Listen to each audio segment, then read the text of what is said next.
Boa tarde, pessoal, tudo bem? Vocês me escutam bem? Escutam? Quem não tá achando é canal 3, tá? Porque às vezes tem pessoal que não acha o canal ali. Bom, a gente está na segunda palestra aqui do dia na nossa arena de transformação digital. E eu quero apresentar a vocês três pessoas muito especiais para nós. Um deles é o nosso CFO da CIT, o Stanley Rodrigues. A nossa gerente jurídica, Marcela Maziero, e o nosso gerente executivo de Facilities, o Cristiano Jimenez, para trazer um tema aqui que é muito, vamos dizer assim, negligenciado, né? Porque quando a gente fala de transformação digital, poucos assuntos sobre o Lean no back-office, né? Como é que a transformação digital fica lá no back-office, na área jurídica, na área de Facilities, na área financeira, né? Então, a gente trouxe eles aqui para falar um pouquinho disso, que ninguém fala disso, né? Fica lá escondido. Então, eu queria convidar vocês também a acessar nossos conteúdos relacionados no nosso blog, no site, nas nossas redes, nossos canais e também via o QR Code que tem na frente da cadeira de vocês, tá? Vai direto para uma landing page com esses assuntos relacionados e lá também tem todas as palestras na íntegra, tá? Inclusive as de ontem e as de antes de ontem. Tá bom? Então, gostaria de chamá-los aqui para fazer essa palestra. Aproveitem e boa tarde. Obrigada. Obrigado. Obrigado. Vamos. Boa tarde, pessoal. Vocês estão me ouvindo? Beleza. Bom, bem-vindos. Obrigado pela presença. Sou o Stanley. Cris e a Marcela, a gente vai apresentar hoje aqui um pouco da nossa experiência de aplicar o Lean no back-office. E vou começar convidando vocês para se teletransportarem um pouco para essa floresta aí. Se imaginarem ali sozinhos, caminhando, escutando um pouco os pássaros, aquela tranquilidade, aquela brisa, mas de repente vocês escutam aí um galho seco quebrando atrás de vocês. Nesse momento, você se põe de alerta e se volta para onde veio aquele som, vê aquele arbusto ainda balançando.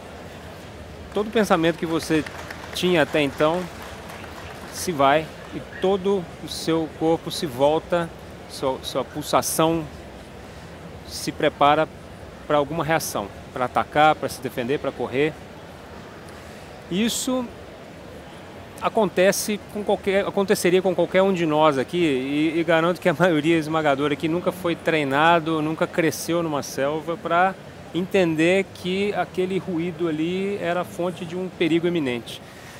E esse hardware e esse software que a gente herda, né, ao nascer, fruto dessa evolução de milhões de anos, ele é o mesmo hardware e software que um egípcio há 2, 3 mil anos atrás ganhava ao nascer. Praticamente pouca mudança aconteceu de lá para cá.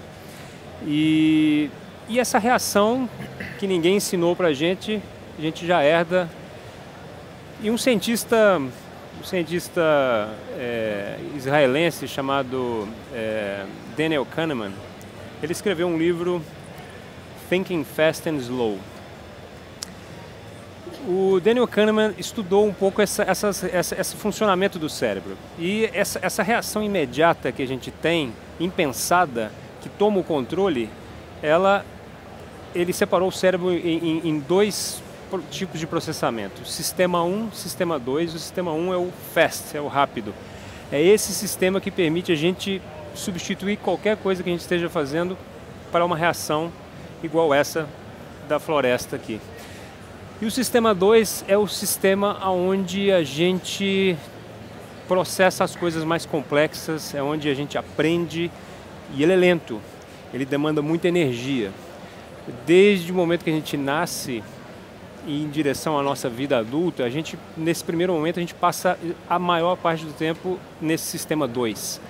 Curiosos, testando, abertos, sem preconceitos. Mas à medida que a gente vai evoluindo no passar da nossa infância, juventude, nós vamos migrando. O grande objetivo nosso é passar a operar no outro sistema, no sistema rápido. Ele é muito mais econômico em termos de energia, ele é muito mais rápido.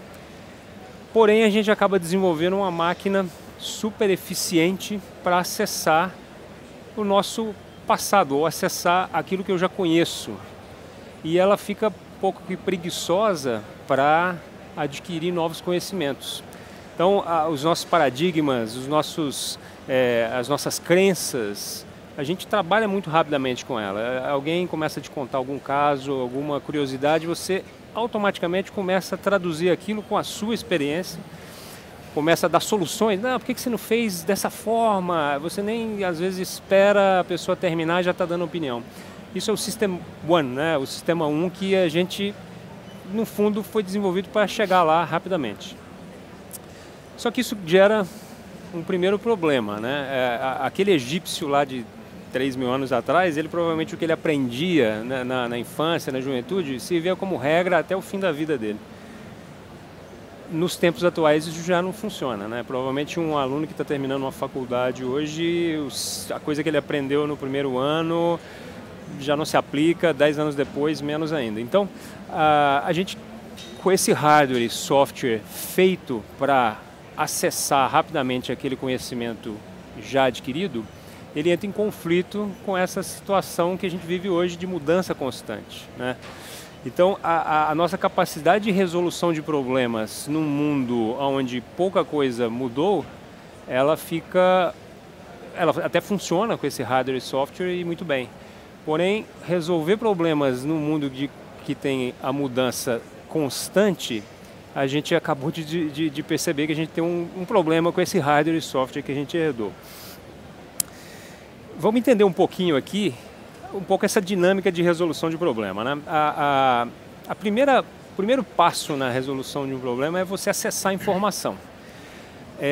Informação é a fonte de riqueza para a resolução de qualquer problema. E o nosso hardwarezinho que gosta do System 1 pode nos trair nesse momento. Porque ao a gente ter acesso a alguma informação, a primeira coisa que a gente começa a fazer, sem perceber, é aplicar os filtros daquilo que da minha ótica, da minha experiência prévia. E eu estou deixando de fato aproveitar da informação se eu não me cuidar, né? O segundo momento, vamos imaginar que eu consegui acessar a informação, me permitir enxergar. Eu posso ter a segunda armadilha, que é eu analisar ela com o viés daquilo que eu acho que é o certo e errado, ou seja, acessando aquilo que eu conhecia antes, e eu tenho que fazer um exercício de desapego das minhas ideias, senão eu acabo jogando fora essa informação que eu acabei deixando entrar no cérebro, mas eu jogo fora porque eu já tenho uma outra ideia melhor para resolver ou para analisar aquela informação.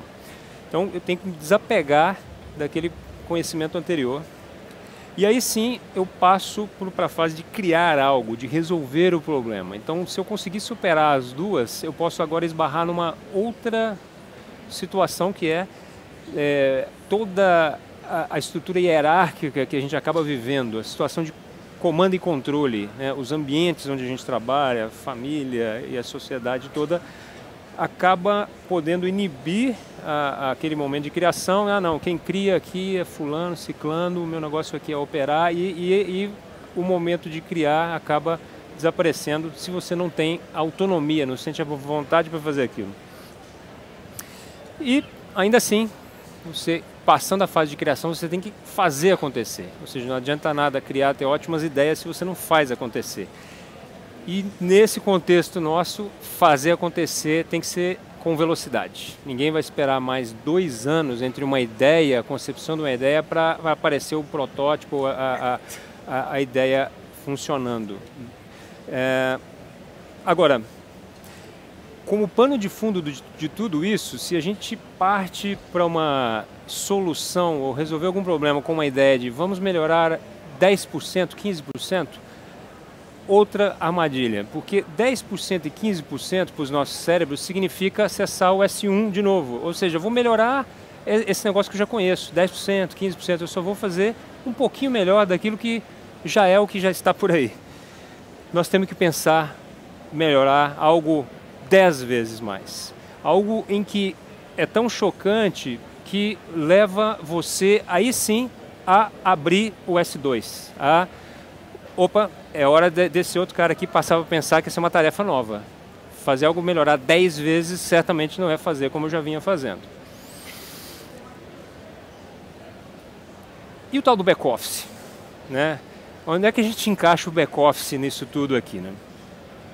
O back-office, ele faz parte de uma organização que, a exemplo desse ser humano, também tem um hardware e software que segue exatamente o mesmo caminho. Ou seja, uma startup, uma empresa, quando começa com o seu fundador, 2, 3 pessoas, eles têm liberdade, eles não têm processos que os travem, eles estão abertos a qualquer tipo de ideia, mas ao passar do tempo, isso se transforma numa grande organização e esse caminho os leva a criar processos que garantam que todo mundo faça igual, aquela velha receita que é o que trouxe essa empresa até aqui. Então, de novo, a gente vê o mesmo processo de alguém que sai de um sistema de aprendizado e abertura para um sistema de repetição aquilo que já é previamente conhecido. Então, essa organização que o back-office faz parte, ela replica exatamente a mesma armadilha que não combina com o mundo de mudança constante.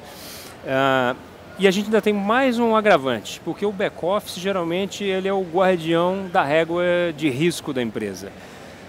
Jurídico, área tributária, contábil, área de segurança, todo mundo está zelando por normas e procedimentos que também estão ali para repetir algum padrão já conhecido.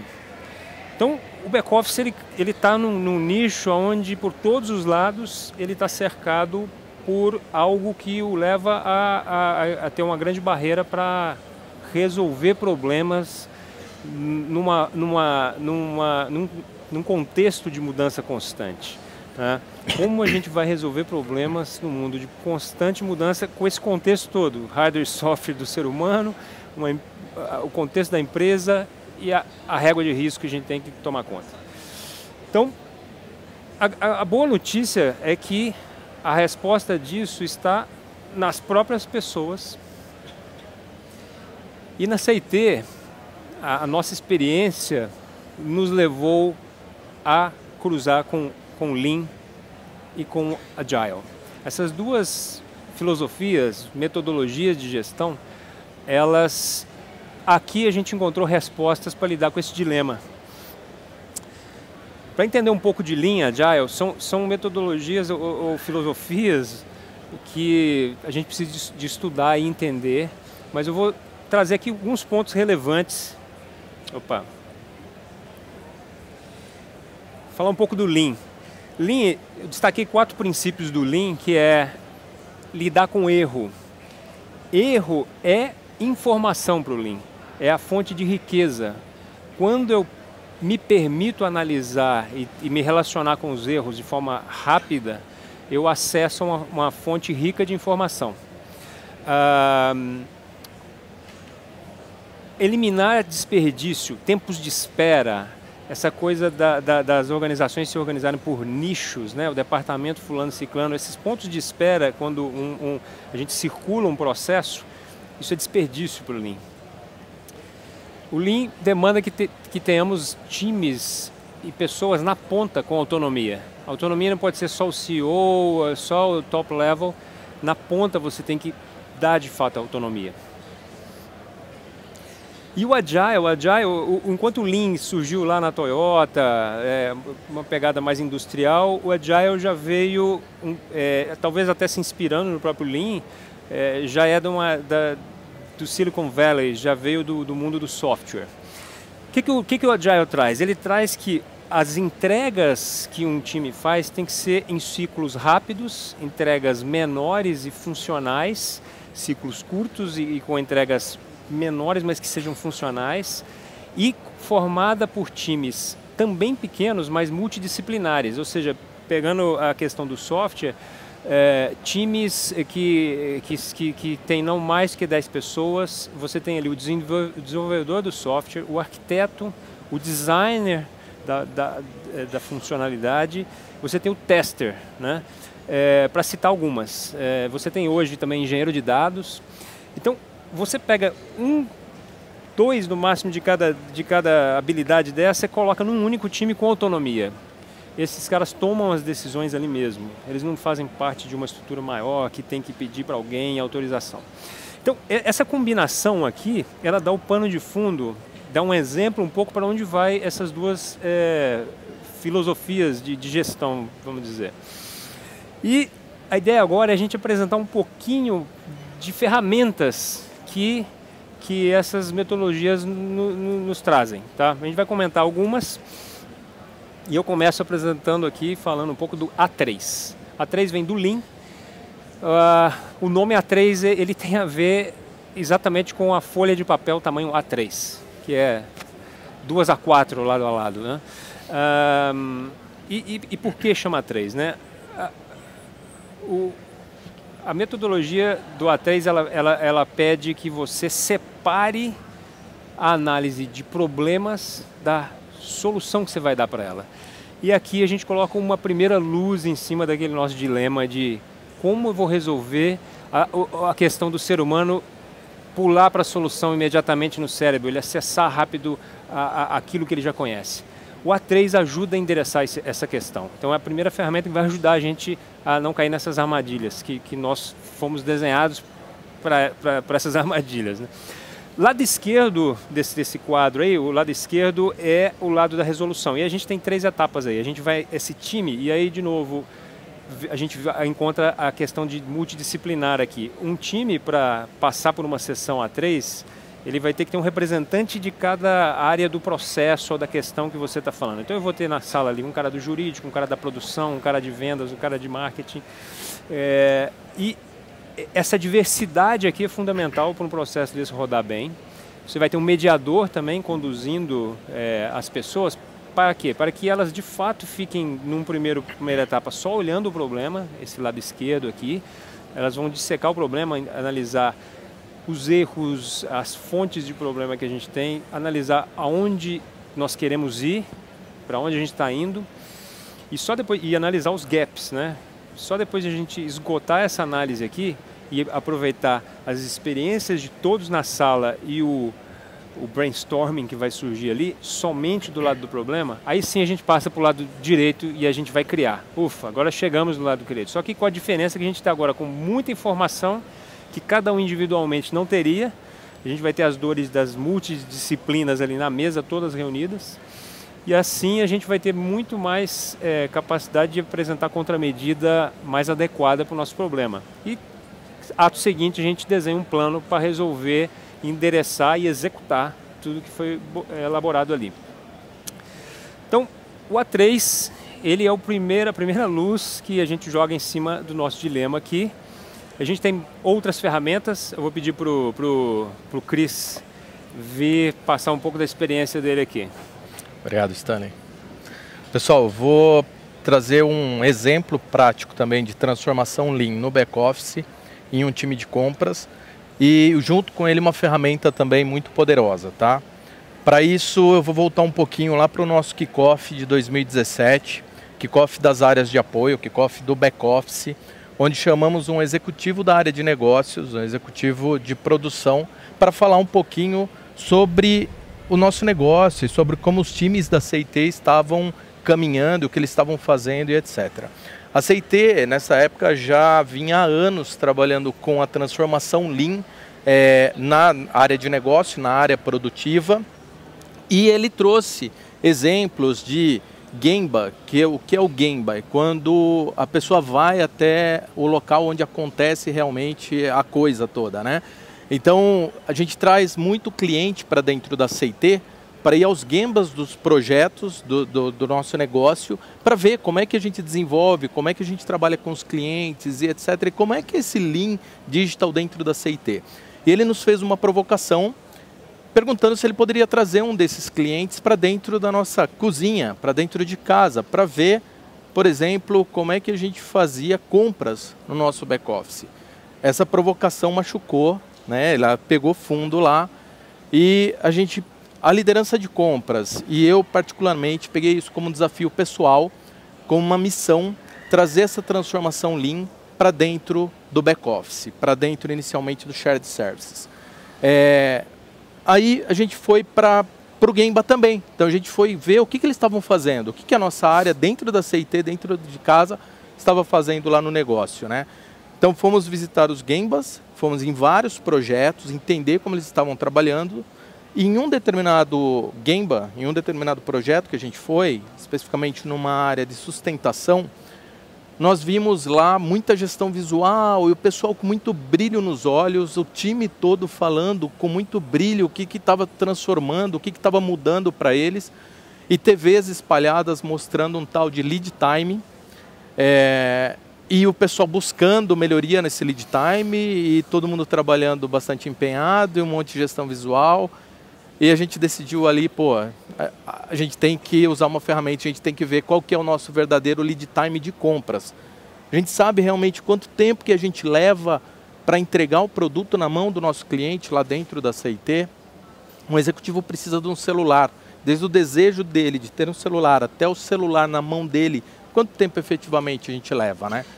Então a gente usou uma ferramenta que eu vou apresentar aqui para vocês, chamada VSM, Value Stream Mapping, ou seja, mapeamento da cadeia de valor, que basicamente essa ferramenta ela faz o quê?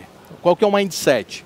Ela vai desde o conceito, ou da ideia, ou da demanda, lá no início, desde o que o nosso cliente deseja, passando por todo o processo atual para implementar aquilo, para entregar aquele valor, até a efetiva entrega de valor na mão daquele cliente, ou seja, até o momento que ele recebe lá o celular dele na mão dele.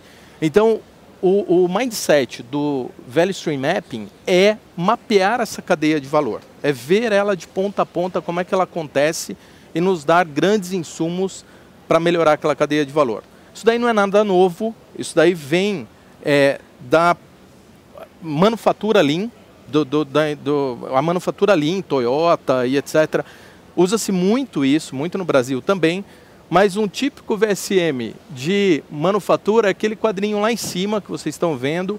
Ele é muito físico, ele representa caminhão, fábrica, esteira de produção e etc. Ele é muito físico. E a gente não trabalha com nada físico lá, assim, eu não consigo medir um processo fisicamente, não tenho caminhão, não tenho fábrica, eu tenho que medir isso de uma outra maneira. Então a gente usa uma maneira simples e colaborativa para desenhar, para mapear essa cadeia de valor. Que na verdade o que é isso daí? É juntar muita gente numa sala, de todas as áreas que fazem parte da minha cadeia de valor. Então, por exemplo, numa cadeia, vou dar um simples exemplo aqui de compras mesmo. Numa determinada cadeia de valor, de mapeamento de compras, por exemplo, quando eu faço uma compra de serviço, eu tenho normalmente um contrato nessa compra de serviço. E eu envolvo a área da Marcela, o jurídico, para análise desse contrato. Então tem uma parte aí do meu mapeamento da cadeia que tem o jurídico. Então eu chamo para essa sala todas as áreas que fazem parte da minha cadeia de valor e a gente sai desenhando colaborativamente a nossa cadeia de valor. Explicando um pouquinho como é que é essa figura aqui, o que é essa figura, né? Isso daqui é um VSM mesmo, nosso.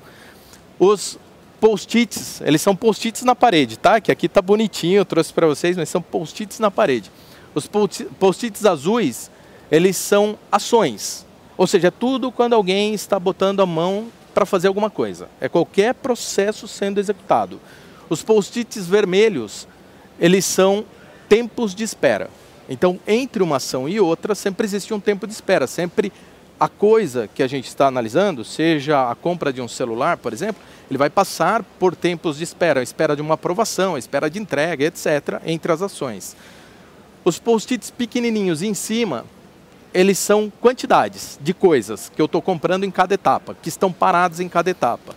Os post-its embaixo são tempo, em dias úteis, em cada uma das etapas. É o tempo que eu levo lá para uma aprovação, é o tempo que eu levo para efetivar 3 orçamentos, por exemplo. Quando eu meço tudo isso, eu vou do desejo do celular até o celular na mão, eu somo todo o tempo aqui, eu tenho o meu lead time de entrega do celular na mão do meu cliente interno.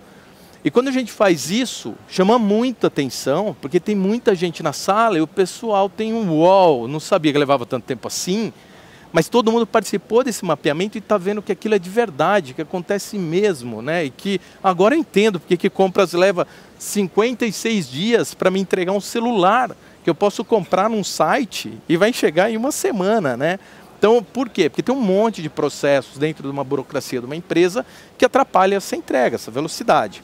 Então, essa ferramenta nos dá alguns insumos importantes, que eu vejo onde existem gargalos, ou seja, onde existe um estrangulamento, que eu não consigo passar mais coisa para frente, isso gera estoque, onde não está puxado, está sendo empurrada a ação e eu preciso fazer ela puxada, onde eu tenho oportunidade de melhoria nos tempos de espera. Então eu vejo muita coisa importante com essa ferramenta, que eu consigo ir melhorando pedacinhos e devagar melhorando pedacinhos e sair de um tempo de 56 dias para comprar um celular para 25 dias. E aí você fala, nossa, cara, poderoso, porque eu diminui para menos da metade do tempo o que eu levava. Eu dei um exemplo aqui, mas tem um monte de tipo de compras. Então ela é muito poderosa nessa transformação. Obviamente que a transformação Lean não passa... Eu trouxe essa ferramenta especificamente mais em detalhe em compras. Mas compras começou a atuar muito fortemente na transformação Lean e passou a usar outras ferramentas e ela se tornou, depois de um tempo, uma referência Lean na CIT também. Olha que bacana. A gente poderia chamar, depois de alguns meses, aquele executivo lá do nosso kickoff de 2017 para trazer os clientes dele para dentro de compras, para ver o nosso Gemba, como a gente trabalhava com Lean e gerar o wall para esses clientes também e mostrar que dentro de casa também dava para fazer. Isso aconteceu e a gente já teve vários Gembas com clientes olhando o nosso back-office lá, tá? Essa transformação, ela foi gerando outras transformações e as ferramentas sendo usadas, elas foram se multiplicando. E a Marcela vai falar aqui um pouquinho de outras ferramentas que o time dela usou e transformou também. Boa tarde, pessoal. Bom, primeiramente eu queria dizer que é com muita alegria que eu venho dizer de transformação Lean no departamento jurídico. Porque acho que como todos sabem ou já até interagiram, departamentos jurídicos são conhecidos como departamentos padrões pré-estabelecidos, que seguem protocolos. Acho que acaba sendo até um símbolo da burocracia, né? Então é muito bacana eu poder ter esse momento para compartilhar com vocês a transformação Lean que a gente tem feito no departamento jurídico da CIT. Obviamente que todo departamento jurídico trabalha com o foco em risco, né? E um ponto importante que eu queria chamar a atenção, e eu voltaria a repetir na nossa fala, é que a gente não perde o foco do departamento. O que a gente faz é mudar a maneira de trabalhar, a maneira de fazer a gestão das nossas atividades. Então, basicamente, hoje, eu vou compartilhar com vocês dois instrumentos Lean que nós utilizamos no jurídico, estamos utilizando, que é o Situation Wall e o Kanban. O Situation Wall, exatamente como vocês veem, é o que tem no nosso departamento hoje. E eu vou explicar um pouco de como que o time do jurídico tem trabalhado, né? Situation Wall é o quê? É esse quadro de gestão visual em que todas as atividades absorvidas pelo departamento jurídico hoje são expostas nesse quadro. O que nos trouxe em primeiro momento de mudança significativa, eu diria? A transparência, né? Um momento atrás, os nossos clientes internos sempre tinham um desconforto que não tinha visibilidade de fato do que é que está no jurídico. O time tinha a impressão que se trabalhava muito e se entregava muito, e o cliente do outro lado via-se esse muito, mas não estava totalmente satisfeito. E onde começou essa provocação, né, de transformar e começar a usar essa ferramenta? Primeiramente, a gente acredita como departamento que um departamento jurídico ele só é efetivo se ele estiver aderente ao negócio da empresa. E nós começamos a ver a CIT se transformar rapidamente no negócio e o jurídico estava praticamente se descolando a essa cultura e esse entendimento. Então, nós tivemos o grande prazer de ter um apoio da área de negócio para nos explicar de fato o que é essa transformação Lean, né? Que instrumentos estão disponíveis, como que a gente pode fazer um link para as nossas atividades. E nós fizemos no primeiro momento um VSM, igual o Cris acabou de explicar, em que desenhamos nosso processo. E esse ponto choca o time, porque na hora que você vê o tempo que você leva, vou pegar contratos, né? O tempo que levava quando entrava uma demanda de análise até ela sair, o contrato fechado, levava-se 89 dias. Então, nossa, o time se assustou porque isso não era claro. Por incrível que pareça, que a gente tinha todo um processo, não estava claro esse tempo, o porquê. Então, primeiramente, nós fizemos esse fluxo. Aí saiu dessa interação um A3, nos termos já explicado pelo Stanley, como era um cenário no começo do ano de 2018, qual era o espelho do jurídico, as dores, os gaps, o que não funcionava, e propomos, contramedidas para o ano, onde saíram algumas metas, que vocês podem visualizar também aqui no painel, o A3. O que mais que foi mudado nisso daqui? A gente passou a trabalhar num sistema que é o Kanban, que são essas esteiras que vocês visualizam na horizontal, as conhecidas esteiras de produção. Cada integrante do time do jurídico hoje tem uma esteira em que ele pega a demanda do início e cuida dessa demanda até o final. Então vejam que antes a gente trabalhava num sistema nós éramos demandados, né? E hoje a gente mudou esse sistema, é um sistema de puxada, com critérios de priorização, obviamente, o risco não é esquecido, né?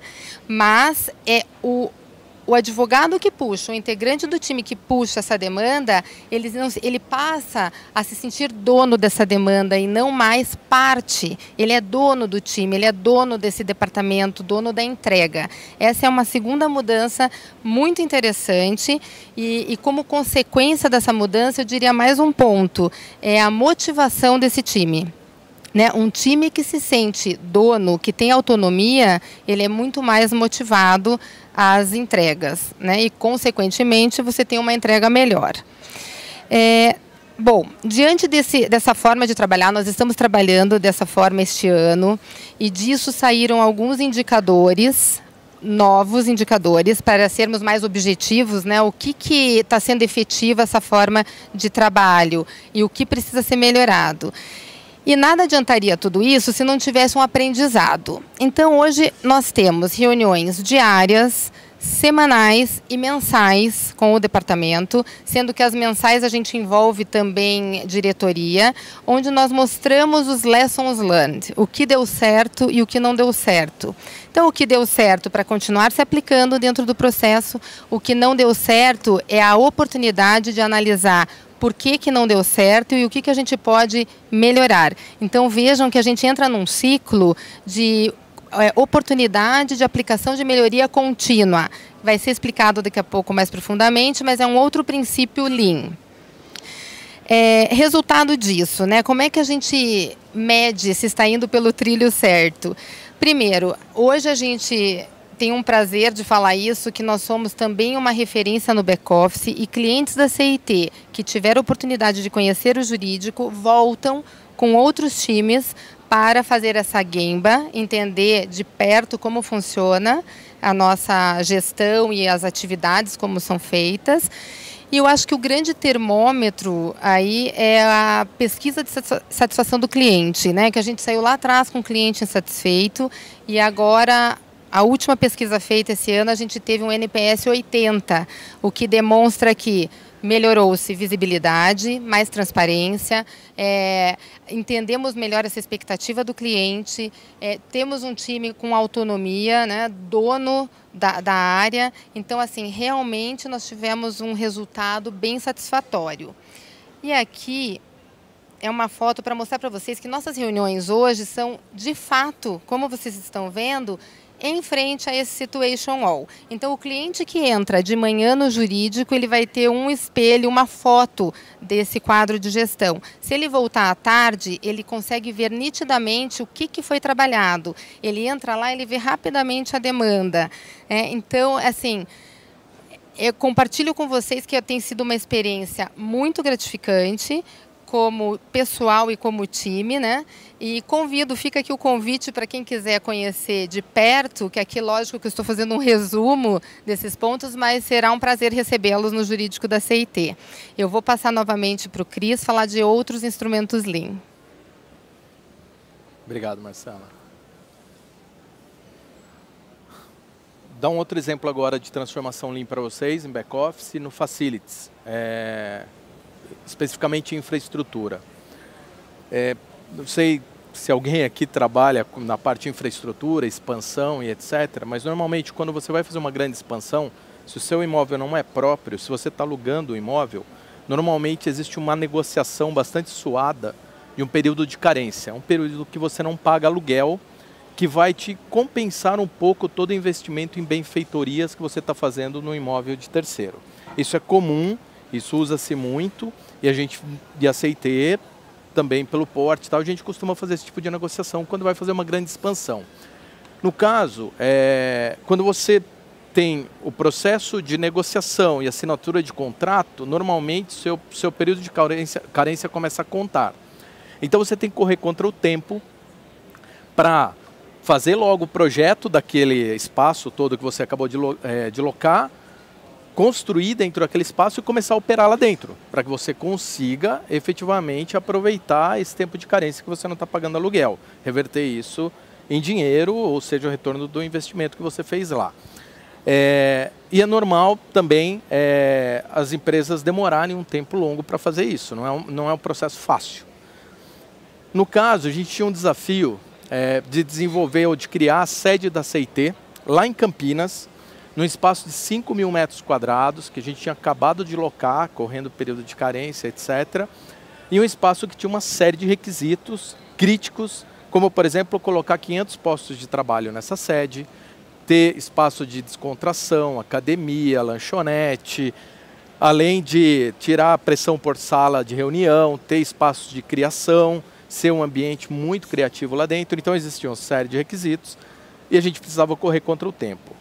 Foi aí que a gente partiu por uma ferramenta também poderosíssima chamada Design Sprint, ou na verdade ela é um rito, tá? É um processo uma reunião que você reúne uma série de pessoas. É um processo criativo. O Design Sprint ele foi criado pela Intel, ele foi melhorado ou aprimorado pela Google Ventures, que botou essa dinâmica em uma semana, em 5 dias bem distintos, tá? Na verdade, ele tem objetivos muito claros, o Design Sprint. Simplesmente isso, gerar muitas ideias em pouquíssimo tempo. Então, você vai sair com um montão de ideias em pouco tempo. Você vai testar e avaliar hipóteses. Olha que legal, você não vai avaliar ou testar seu produto final. Você vai avaliar hipóteses. Para quê? Para falhar cedo, para acertar antes. Imagina você está construindo um prédio e daqui 2 anos você vai ver que você errou numa sala, no layout, na quantidade de alguma coisa, etc. Não dá mais para voltar atrás. Então, super importante falhar cedo para acertar antes. Era a ferramenta ideal para a gente nesse caso. Tá? Vamos aplicar isso para desenhar nossa nova sede em Campinas. Olha que coisa bacana, né? E eu vou contar um pouco como é que foi isso e como é que funciona esse Design Sprint para vocês terem ideia do conceito. Para isso eu volto um pouquinho nesse slide do Stanley, onde ele fala um pouquinho sobre a criação, o processo criativo, né? Que é importante ser seguido. E existe uma divisão aqui clara, que eu queria chamar a atenção. As 2 primeiras fases, aí, o escutar e o desapegar, e depois quando você começa a realmente criar e ter a velocidade. Quando a gente olha para o framework de um Design Sprint, eu vou explicar ele, a gente também tem essas fases bem separadas aí, tá? Eu já vou explicá-las. Antes disso, como é que funciona o Design Sprint? 7 pessoas no máximo, multidisciplinar também. No exemplo aqui da nossa sede em Campinas, chamamos o nosso arquiteto, chamamos marketing, uma pessoa de facilities, uma pessoa de área de produção, pessoa do digital. Então a gente chamou gente de várias, né, características ou várias áreas diferentes ali dentro. Tem um facilitador, que é a pessoa que evita que o ser humano que está fazendo isso daqui caia logo lá para a solução, dando o exemplo que o Stanley usou do S1, né? Então tem um facilitador que vai fazer com que o rito seja seguido corretamente aí. E como é que funciona? Na segunda-feira, no primeiro dia, é o dia de escutar. Lembrando do slide do Stanley lá. É o dia onde nós entendemos o problema, nós escutamos muita gente. É um dia onde esse time todo fica o dia todo concentrado ouvindo um monte de gente. Então houve grupos de pessoas, houve o board da empresa, houve o time de testes, houve o time de marketing, houve o cliente, houve a parte comercial. Então houve um monte de gente, houve anseios, o que eles esperam daquele novo espaço, o que a gente está buscando. Então é um dia de ouvir, escutar, escutar, escutar, escutar. Só um parênteses, essa semana inteira é dedicada a isso, o time inteiro tem que ficar todos os dias dedicado a isso, tá? Então é uma semana bastante intensa.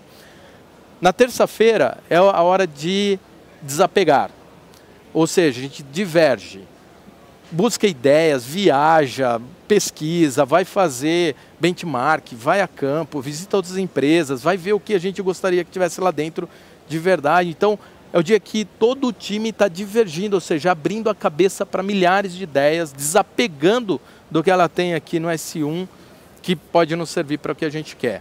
E a partir do terceiro dia, começam a convergir as ideias. Todas aquelas montes de ideias que surgem, elas vão convergir e o time decide por uma única ideia, que ela pode ser o conjunto de ideias de várias pessoas ali naquele dia, tá? Na quinta-feira é o dia mais intenso e mais ativo, onde a gente faz o protótipo. Lembra que a gente vai testar hipóteses, avaliar hipóteses? Então a gente tem que ter alguma coisa para que as pessoas testem. Então a gente faz um protótipo. Quando a gente roda um design sprint para desenvolver um aplicativo de celular lá na CIT, a gente faz um protótipo com telinhas fake, para depois botar na mão dos usuários para eles testarem e validarem esse protótipo. Mas olha só, a gente estava falando de construir um espaço dentro de um prédio, lembra disso? É a sede da CIT. Como que eu faço um protótipo dessa sede? Então a gente saiu prototipando, marcando o chão, a gente já tinha o prédio limpo, então a gente saiu marcando o chão, fez imagem 3D para usar no protoboard, fez imagem 3D, depois tela de TV com computador, com software 3D para mostrar como que seria ali. Então fizemos algumas coisas para tentar simular o ambiente como ele seria. É um protótipo simples, sujo, assim, barato, rápido, para que as pessoas conseguissem ver o que a gente estava construindo, ou queria construir. E na sexta-feira é o dia de validar. É o dia que você chama todo mundo que veio na segunda, que você entrevistou, mais um montão de gente que não pôde vir. Então na CIT lá a gente chamou muita gente para ir lá e olhar nosso protótipo e aquele momento de receber os feedbacks, que é o momento de você falhar. Foi ali na sexta-feira que a gente colheu todos os feedbacks e isso aqui não vai funcionar, isso aqui não está legal, isso aqui está ótimo, isso aqui... E ali a gente teve tempo de mudar o nosso projeto antes de botar ele em prática, né? Para vocês terem uma ideia, o feedback do arquiteto que participou com a gente, o arquiteto que participou não é da CIT, ele é contratado, ele faz bastante projeto para a gente, mas ele é de fora.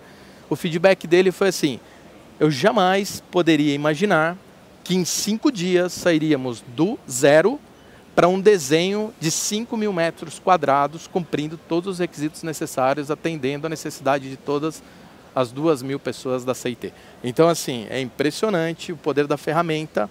É uma ferramenta muito usada no Lean também, o Design Sprint, muito usada lá dentro da CIT, e a gente aplicou ela numa área de infraestrutura, numa área de facilities, para um negócio completamente diferente, físico, e que foi um sucesso.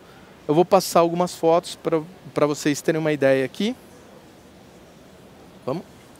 Aqui, na foto da esquerda, a gente trabalhando ali, discutindo, tendo ideias, foi o dia de divergir, tá? Só parte do time aí. Na quinta-feira ali marcando o chão, fazendo o protótipo. Opa!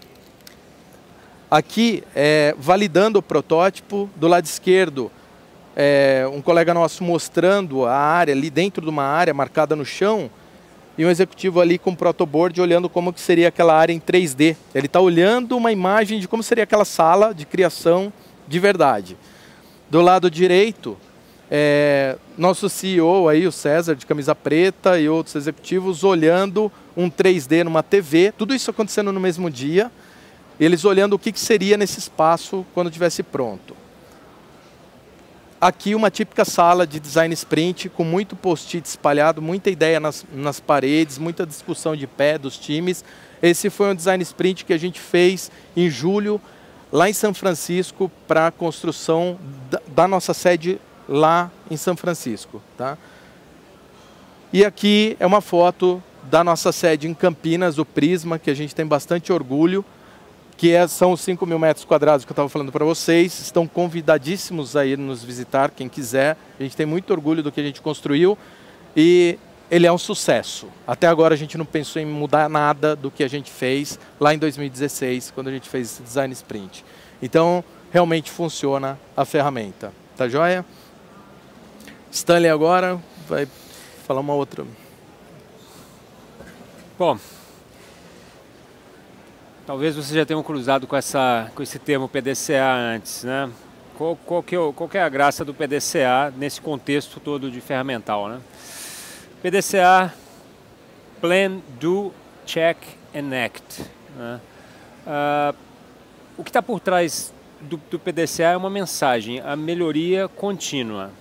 Ou seja, a gente vai lá, roda o Design Sprint, vai no Situation Wall, tudo você tem que considerar que não para naquele único ato que você fez. Se você rodou um A3 e acha que aquele problema está resolvido pro resto da vida, não é assim. Na verdade, você tem que estar revisitando sempre as questões que você mesmo melhorou.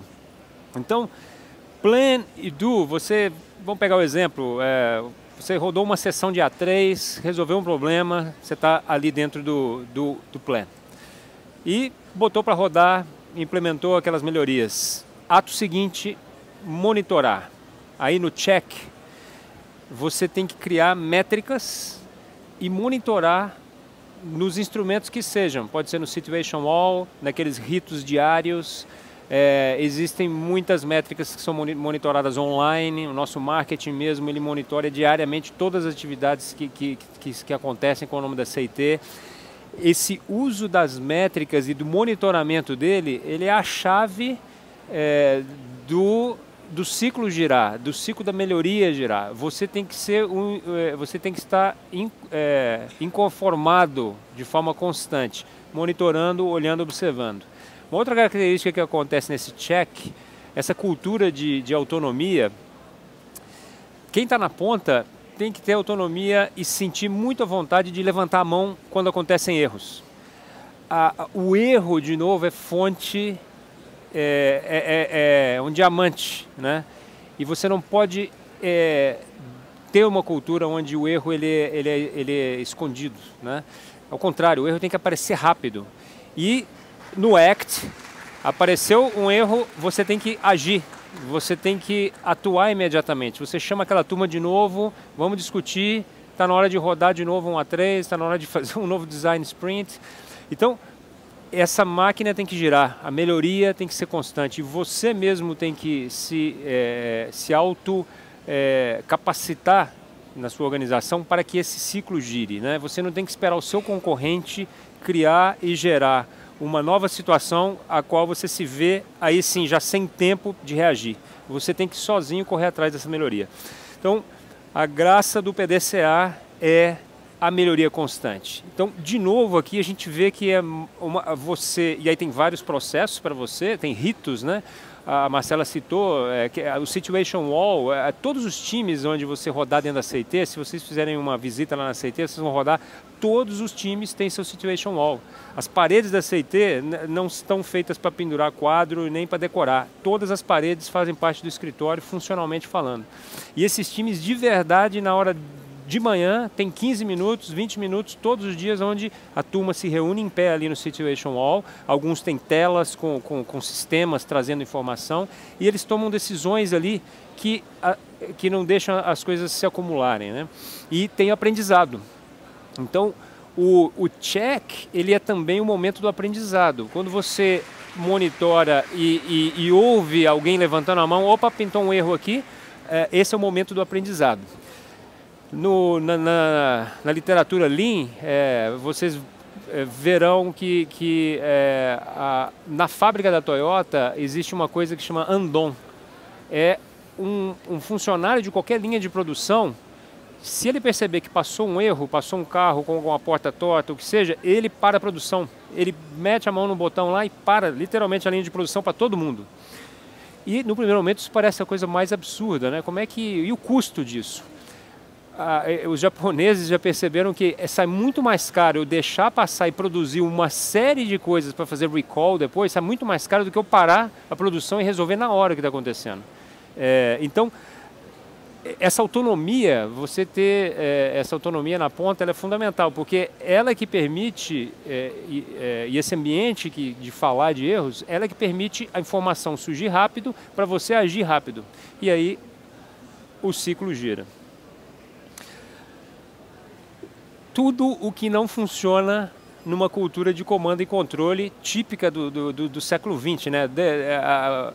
A gestão empresarial toda mais recente foi construída em cima de coisas antigas, né, baseada em comando e controle. Comando e controle, ele é aquele processo onde poucos conhecem, os outros obedecem, poucos tomam decisão, né, e existe uma pressão para resolver as coisas rápido, mas ignorando o poder do colaborativo, do coletivo. Tantas pessoas com tantas inteligências são meio que ignoradas e o processo se torna lento, com pouco potencial, você não está alavancando. Então, tudo que a gente não precisa é uma cultura de comando e controle. E é o que a gente mais tem. A gente foi educado dessa forma, a gente traz desde dos primórdios essa questão das hierarquias. E é o que não combina para uma época onde a mudança é constante e não dá tempo de você subir um papel para pedir autorização para o cara para voltar, ou aquele cara que teve uma ideia brilhante, sem checar, sem testar, já puxa milhões de reais num projeto para rodar e só daqui a 2 anos vai descobrir que aquela ideia que alguém teve num escritório a 4 paredes, ela não era o que o seu cliente queria e ainda por cima chegou 2 anos atrasado. Então, aqui surge um grande desafio quando a gente fala em implementar a cultura Lean.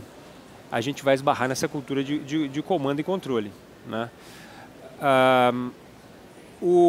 Esse personagem é uma caricatura do John Shook. John Shook é um autor renomado da literatura Lean e entre tantas coisas que ele ensina para a gente, uma é que o pensamento, ele até pode mudar o seu comportamento, mas ele tem uma eficiência muito baixa, ele tem um poder baixo de promover essa mudança. O que realmente tem, em termos de mudança cultural, força é o comportamento mudar o seu pensamento. A gente ouve muito que o aprendizado ele é muito mais eficiente quando você faz algo, e mais ainda quando você faz de forma coletiva. Se você está num grupo fazendo algo, aquilo entra de forma muito forte para você, te marca. E aí a gente volta no System 1 e System 2, tudo aquilo que te marca, você joga para o System 1.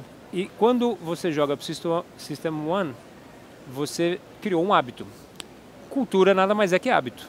Então, aquele acumulado de hábitos que na sua família, na sua organização, você pessoalmente, aquilo forma a cultura, porque aquilo que você faz é apegado, não quer abrir mão. Então, para você, de fato, mudar a cultura, você tem que começar criando mecanismos para as pessoas fazerem aquilo, né? Na literatura do Lean, usa-se muito o termo japonês, né? Então, o Pokaioke.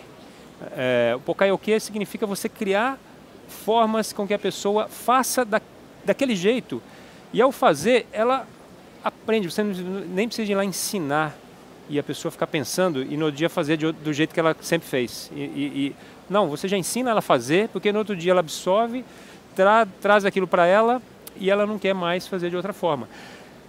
Marcela, Cris, eles viveram isso claramente nas áreas deles, né? E eu vi isso acontecendo. Eu, quando chego no Situation Wall lá do jurídico para fazer reuniões, por exemplo, a Marcela nem fala, o time dela fala.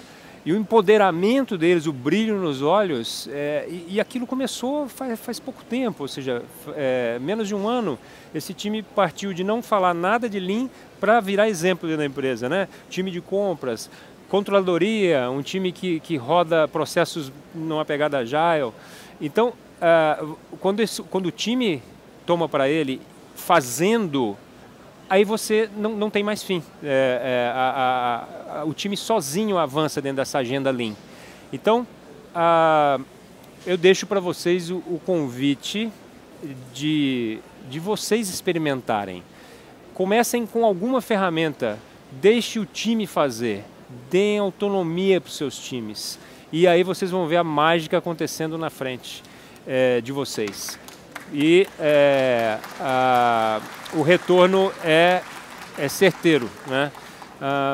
Bom, acho que era essa a nossa mensagem, mais um incentivo e um pouco de inspiração para vocês poderem seguir nessa exploração no Lean e no Agile.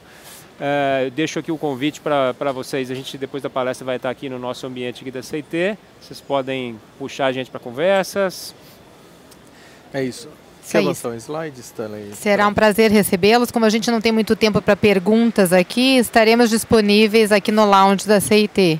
É isso aí. Tem nossos contatos aí no slide, tá?